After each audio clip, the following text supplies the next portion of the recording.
नमस्कार दोस्तों, कैसे हैं आप लोग। आशा करता हूं आप लोग बहुत अच्छे होंगे। आज मैं आप लोगों के लिए एक बहुत बड़ा अपडेट लेकर आया हूं कि जो पीएम युवा 2.0 स्कीम के बारे में इसकी थोड़ा सा मैंने आपको डिस्कशन किया था। जो हमने बुक फेयर की वीडियो लाए थे उसमें डिस्कस किया था। उसकी जो डेट है वो एक्सटेंड कर दी गई है 15 जनवरी 2023 तक। इस स्कीम में आपको क्या करना पड़ेगा और आप इसमें कैसे पार्टिसिपेट कर सकते हैं वो हम आगे डिस्कस करेंगे, ठीक है। सो दैट अब आपको अगर आप जानना चाह रहे होंगे कि सर ये 2.0 क्यों हो गया। देखिए स्टूडेंट्स, सबसे पहली जो स्कीम आई थी 1.0 वो आई थी 31 मई को आई थी 2021 में, जिसकी थीम थी नेशनल फ्रीडम स्ट्रगल, ठीक है। तो उस टॉपिक के ऊपर आपको एक टॉपिक दे दिया जाता है जिस पर आपको लिखना होता है। तो उसी को ध्यान में रखते हुए इस बार की जो थीम है वो है डेमोक्रेसी।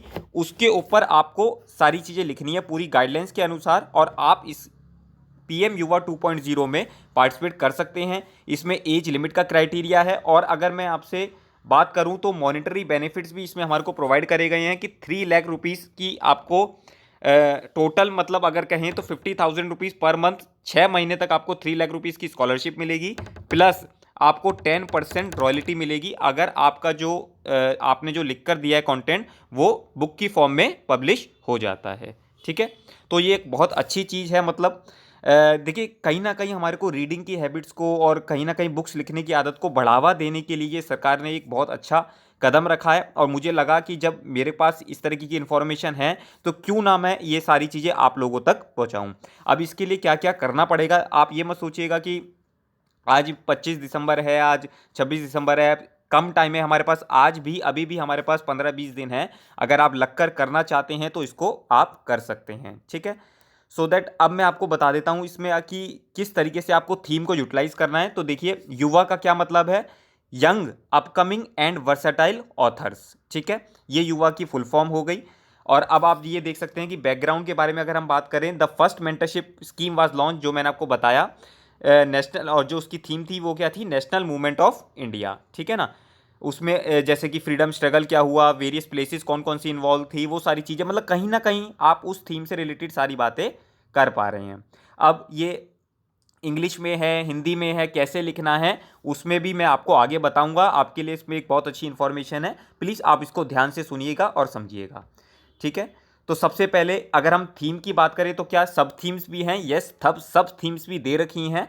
बट आपको थीम्स को बहुत इंपॉर्टेंट करना है कि जो डेमोक्रेसी है, जैसे आपने देखा कि भाई हमारी डेमोक्रेसी कंट्री में 3 तरीके के स्तंभ होते हैं, जैसे कि लेजिस्लेटिव हो गया, एग्जीक्यूटिव हो गया और जुडिशरी हो गया, ठीक है ना। तो उसके बारे में आप बता सकते हैं। कुछ इवेंट्स जैसे कि इमरजेंसी हुई थी उसके बारे में आप बता सकते हैं। पीपल्स के बारे में कि डाइवर्सिटी है उसके बारे में बता सकते हैं। कॉन्स्टिट्यूशनल में किस कौन कौन से आर्टिकल्स का रेलेवेंस है, इन्वॉल्व हैं, कौन कौन सी चीज़ें जो इंपॉर्टेंट हैं जो हमारी डेमोक्रेसी को हेल्प करते हैं रन करने में कंट्री को। तो ये सारी चीज़ें आपको मेरे हिसाब से अपनी थीम के हिसाब से आपको आर्टिकल लिखना होगा। और बाकी कुछ एक आइडिया के तौर पर इन्होंने भी बता रखा है कि भाई डेमोक्रेसी क्या है, डेमोक्रेसी मतलब रूल बाय द पीपल, ठीक है ना। तो उसी चीज़ को ध्यान में रखते हुए आप ये थोड़ा सा पढ़ भी सकते हैं, ठीक है ना। जैसे जो भी महात्मा गांधी जी ने बोला, प्रियम्बल जो है हमारा कि sovereign socialist secular democratic Republic, तो कहीं ना कहीं उस चीज़ से हमारा थीम से रिलेटेड होता है। बाकी अगर हम कहें तो हाँ, यस, सब थीम्स भी प्रोवाइड करी गई हैं for book proposal on theme democracy. मतलब जिस जो बुक्स बनेंगी वो इन इन सब थीम्स के रिलेटेड में बनेगी। आप इनको देख सकते हैं क्या क्या चीज़ें हैं, ये आप एक बार आप चाहें तो पॉज करके पढ़ भी सकते हैं, ठीक है। चलिए, अब अब आप जानना चाहेंगे कि सर हम आर्टिकल जो भी लिखेंगे वो किस फॉर्म में होगा, क्या हमारी एज का क्राइटेरिया है इसके अंदर, क्या कोई 32 साल का बच्चा भी उसमें, जो 32 साल का पर्सन है वो भी कर सकता है। तो नहीं, ऐसा कुछ नहीं है। जो इसमें गाइडलाइंस है हमारे को उसको फॉलो करना होगा। देखिए, जो इसका रीज़न है वो है promote book culture, train budding authors, understanding the concepts and global vision for Indian authors, ये सारी चीज़ें हैं। और आगे मैं आपको बताता हूं। आपका अगर लैंग्वेज की बात करें तो देखिए, जो mygov.in है उसमें जाकर आपको वहीं से आर्टिकल्स अपने सबमिट करने पड़ेंगे। और 75 ऑथर्स, जैसे कि मान लीजिए काफ़ी सारे लोगों ने अप्लाई करा तो सिर्फ 75 ऑथर्स को सिलेक्ट किया जाएगा, ठीक है। और जो सिलेक्ट करेगा वो कमेटी बनेगी, जो कि कमेटी में कौन होगा, एनबीटी कमेटी बनाएगा। उस कमेटी में जो लोग होंगे वो 75 लोगों को सिलेक्ट करेंगे। ये स्कीम वैसे तो 22 अक्टूबर 2022 से स्टार्ट हो चुकी है, पर इसका जो कॉन्टेस्ट पीरियड है वो 15 जनवरी 2023 तक एक्सटेंड कर दिया गया है। तो अब आपको क्या करना है, आपको एक contestant will be asked to submit a book proposal 10,000 words का एक अगर आप लिखकर देते हैं उनको मटेरियल, और उसका मटेरियल 10,000 को कैसे बांटेंगे कि 2-3 हज़ार का आपका सिनॉप्सिस होना चाहिए, चैप्टर प्लान होना चाहिए, 7,000 वर्ड्स के 2-3 सैंपल चैप्टर हों, और बिब्लियोग्राफी एंड रेफरेंसेस का सारी चीज़ें होनी चाहिए कि आपने कौन सी चीज़ कहाँ से ली है। ठीक है। और जैसे ही आप 15 जनवरी तक आपका वो कंप्लीट हो जाता है तो 16 जनवरी से आपका क्या हो जाएगा, इवेल्युएशन पीरियड स्टार्ट हो जाएगा। Meeting of the national jury will be in April 2023। The names of selected authors will be announced in May 2023। तो जो भी सिलेक्टेड ऑथर्स होंगे उनका नाम मई 2023 में अनाउंस कर दिया जाएगा, क्योंकि देखिए कहीं ना कहीं 2-3 महीने का तो ये सब चीज़ें लगेगा। फिर आपका एक होगा मेंटरशिप ड्यूरेशन, जो कि मैंने आपको बताया था जून, जुलाई, अगस्त, सितंबर, अक्टूबर, नवंबर, 6 महीने का होगा, और इसमें आपको 50,000 पर मंथ भी पे किया जाएगा। तो जिसको हम टोटल अमाउंट में कहें 3 लाख रुपीस आपको इस मंथ में मिलेंगे। और जो आपकी बुक है वो 1 फरवरी 2024 को पब्लिश हो जाएगी, जिसमें आपको 10% की रॉयल्टी भी मिला करेगी। ठीक है। तो अब थोड़ा सा आप लोगों के लिए समझना आसान हो जाएगा, और प्लीज़ इस वीडियो को ज़्यादा से ज़्यादा लोगों तक शेयर कीजिए, क्योंकि देखिए कहीं ना कहीं जो भी हमारी नॉलेज है अगर हम जितना उसको शेयर करते हैं उसको ज़्यादा से ज़्यादा बढ़ावा मिलता है। ठीक है।